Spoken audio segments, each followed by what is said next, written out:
the Raptors in the season as a whole have a very good record, a very solid record, a very respectable record. But people are starting to debate and wonder if that Raptors record is actually lying to us based on how they have performed against some of the top teams in each of the conferences so far this season. So let's investigate the validity of this season so far for Toronto.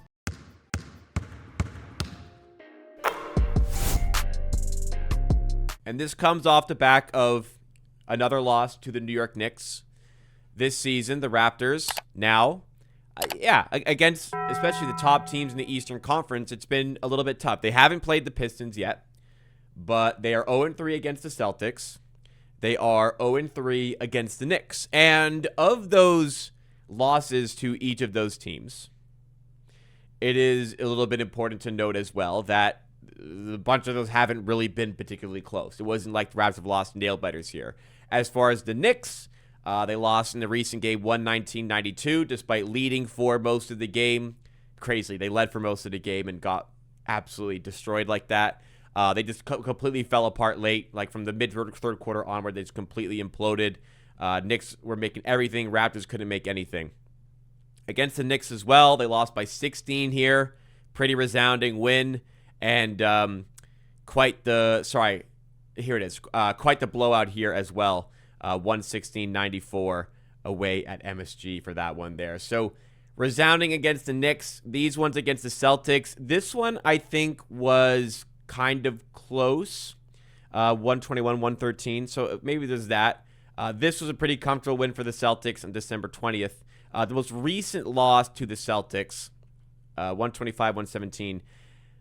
I believe this was the one where the Raptors were getting absolutely smoked. Went on like a 30 to 8 run or something crazy to get back in the game. If it wasn't for like a 5-minute window where they went on this superb run, it would have been another blowout there. So, you give them credit. They had that window of success. But for the most part, against the Celtics and Knicks, they have been, comfortably dispatched in the end. So that is a little bit of a worrying sign. And then you can kind of stretch this conversation even further beyond the Eastern Conference. You can go to the Western Conference. So this tweet was after the Raptors' loss to the Knicks. It says the Raptors are 1-9 against the top 4 teams in both conferences combined. That actually has changed because the top 4 in the West has changed. So to give the kind of updated statistics based on where we're at right now, yes, it is true. As far as the Eastern Conference is concerned, the Raptors are 0-6 against teams above them, or teams in the top 4. Raptors are in the 4th seed right now, so they're 0-3 against the Celtics, 0-3 against the Knicks, have not played the Pistons as of yet. On the Western Conference side of things, they have lost to the Rockets, they have lost to the Nuggets, they have not played the Spurs, and they have won against the Thunder. So 1-8 now against teams in the top 4. I think it was the Lakers who dropped out of the top 4.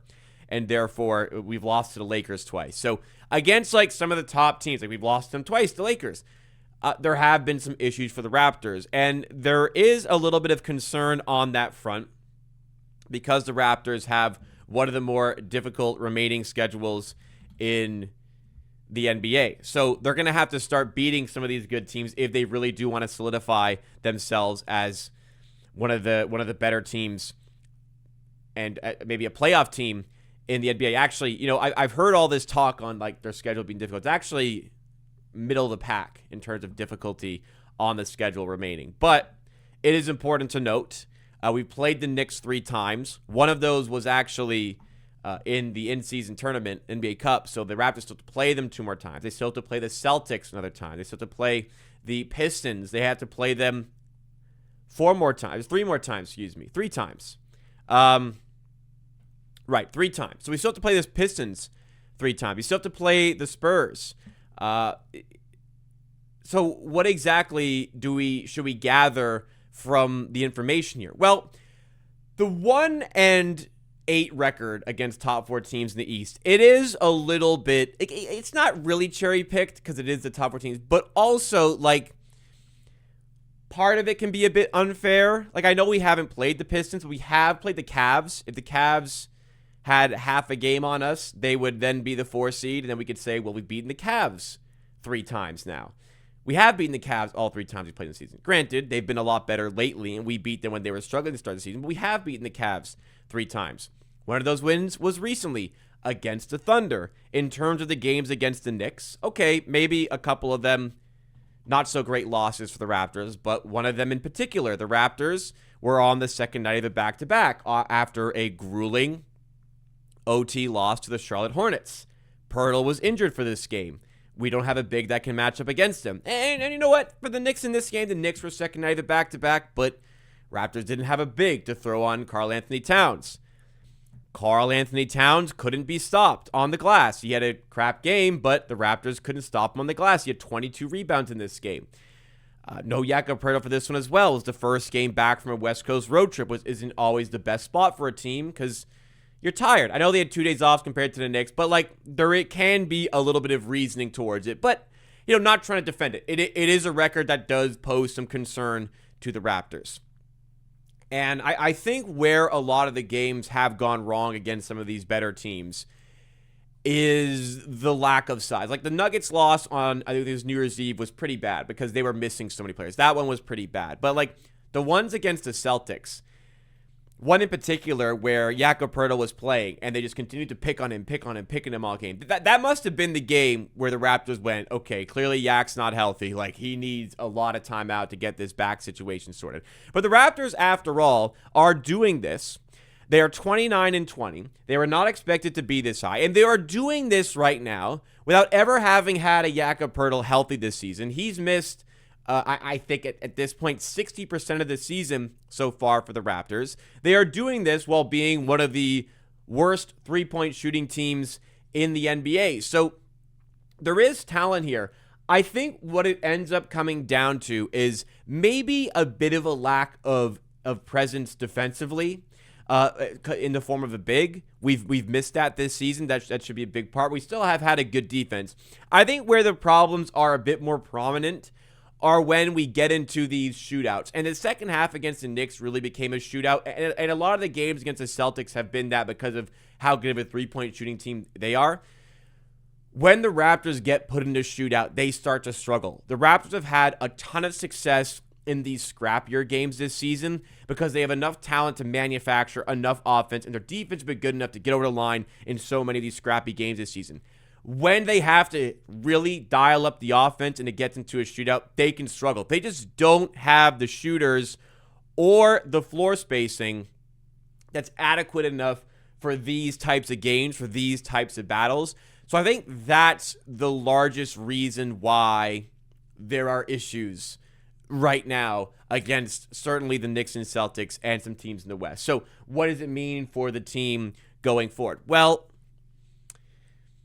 it certainly means hey, we're trying to be a playoff team here. We've put together a pretty good season so far. There's conversations about making a big trade. There's conversations about, keeping to the status quo, all of that. But we are a top 4 seed right now. We have proven we can be a bit of a threat in the East. But we've also kind of showcased that we may not be as big of a threat against some of the top teams if we don't satisfy the need for at least an additional big, but also additional shooting for the team. Without those sorts of incoming acquisitions, there's going to be some trouble for the Raptors. It's a rough-looking record, but there's things we're missing. Maybe there's been other factors involved in the game as well. The Knicks last season got into the playoffs successfully, won a series after they also had a rough record against some of the top teams in the Eastern Conference. So I don't think there should be necessarily overblown too much. I don't think we really need to sweat about this, but it's definitely not nothing. It's something to look into and something that the Raptors front office should definitely look to be addressing as we progress closer and closer to the trade deadline. We're a week away. We're less than a week away from the NBA trade deadline. It's time to get this right, and it's time to try and get this sorted. If you are going to see where the team can go, I'm not saying make that blockbuster trade, but something needs to be injected in this team to give them that little bit of extra push for games like this. And you know what? There is still a bit of hope that Jakob Poeltl can come back from injury and be that sort of player that we require defensively, that would also change a lot for this team.